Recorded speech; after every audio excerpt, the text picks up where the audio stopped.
नमस्कार, आदाब। आप देख रहे हैं द जस्टिस हिंदी। देश भर में कामगारों का उबाल, आयकर से बैंक, बिजली से शिक्षक तक, हर सेक्टर में आंदोलन की आंच तेज।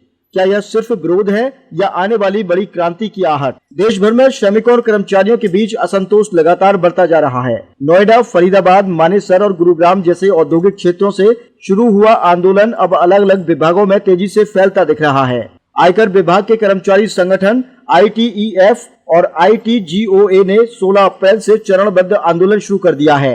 कर्मचारी बढ़ते कार्यभार, पदोन्नति में देरी, स्टाफ की कमी और खराब कार्य परिस्थितियों को लेकर विरोध कर रहे हैं। विरोध के तौर पर कर्मचारी लंच ब्रेक में प्रदर्शन कर रहे हैं और काली पट्टी बांधकर अपनी नाराजगी जता रहे हैं। 13 मई को एक दिन की हड़ताल का ऐलान भी किया गया है। वहीं बिजली विभाग के संविदा कर्मचारी भी सड़कों पर उतर आए हैं। उत्पीड़न और छटनी के विरोध में प्रदेश भर में आंदोलन का बुगुल फूंका जा चुका है। बैंक कर्मचारियों ने भी आंदोलन की राह पकड़ ली है। United forum of bank unions ने 18 अप्रैल से नए चरण के आंदोलन की घोषणा की है। कर्मचारी हर तीसरे शनिवार को काली पट्टी और काले कपड़े पहनकर विरोध करेंगे और अपनी मांगों को लेकर सरकार तक आवाज पहुंचाएंगे। EPS 95 पेंशन भोगी भी पीछे नहीं है। जंतर मंतर पर धरना देने के बाद अब 19 अप्रैल को बरेली में बड़ी सभा आयोजित की जा रही है, जहां आगे की रणनीति तय होगी। शिक्षक महासंघ पहले ही TET अनिवार्यता के खिलाफ आंदोलन कर चुका है, जबकि बरेली कॉलेज के अस्थायी कर्मचारियों ने 20 अप्रैल से आंदोलन का नोटिस दे दिया है।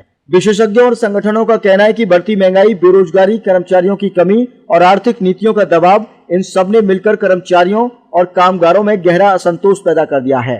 ट्रेड यूनियंस नेताओं का कहना है कि अगर मांगों पर ध्यान नहीं दिया गया तो ये छोटे छोटे आंदोलन मिलकर बड़े राष्ट्रीय आंदोलन का रूप ले सकते हैं। फिलहाल सवाल यही है, क्या सरकार इन बढ़ते आंदोलनों की आवाज सुनेगी या फिर यह असंतोष आने वाले दिनों में एक बड़े जन आंदोलन में बदल जाएगा?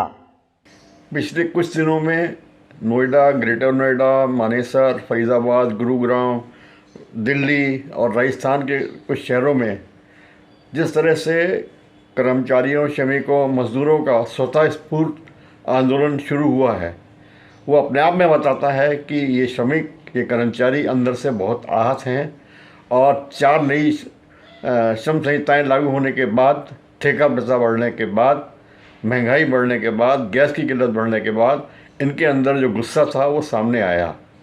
सबसे बड़ी दिक्कत की बात ये है कि केंद्र और राज्य सरकारें इस गुस्से को नहीं समझ पाई हैं। अभी ऐसा मुमकिन है कि आगे ये आंदोलन और विकराल रूप ले, क्योंकि पेट की आग ऐसी आग होती है जिससे लड़ने के लिए कर्मचारी, श्रमिक और मजदूर किसी हद तक जा सकते हैं और कभी भी सड़कों पे उतर सकते हैं। यही नहीं, अभी 13 अप्रैल को हम लोगों ने देखा कि टेट के खिलाफ शिक्षक लंबे अंतराल के बाद एक बड़े अभियान के रूप में सड़कों पे आए। 16 तारीख से यानी कल से इनकम टैक्स में आंदोलन शुरू हुआ है और भोजन अवकाश में प्रदर्शन करके उन्होंने अपना आगाज़ किया है कार्यक्रम का, और हो सकता है आने वाले समय में उनके हड़ताल भी हो। 18 अप्रैल से बैंक कर्मचारी काले फीते बांध के अपना रोष प्रकट करेंगे। उनकी मांग है 5 डे वीक की, उनकी मांग है PLI जो है जिस पर समझौता हुआ है उसे रखा जाए, उसको चेंज ना किया जाए।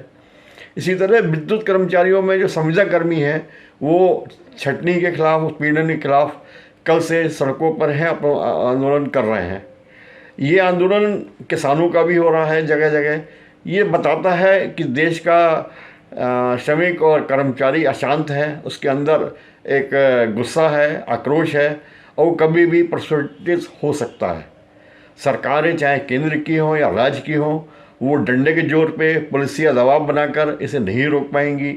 हम लोगों ने देखा कि जिस तरह से पुलिस ने इन्हें आतंकवादी ठहराया, इन्हें पाकिस्तानी बताया, उससे गुस्सा लोगों का और बढ़ा है।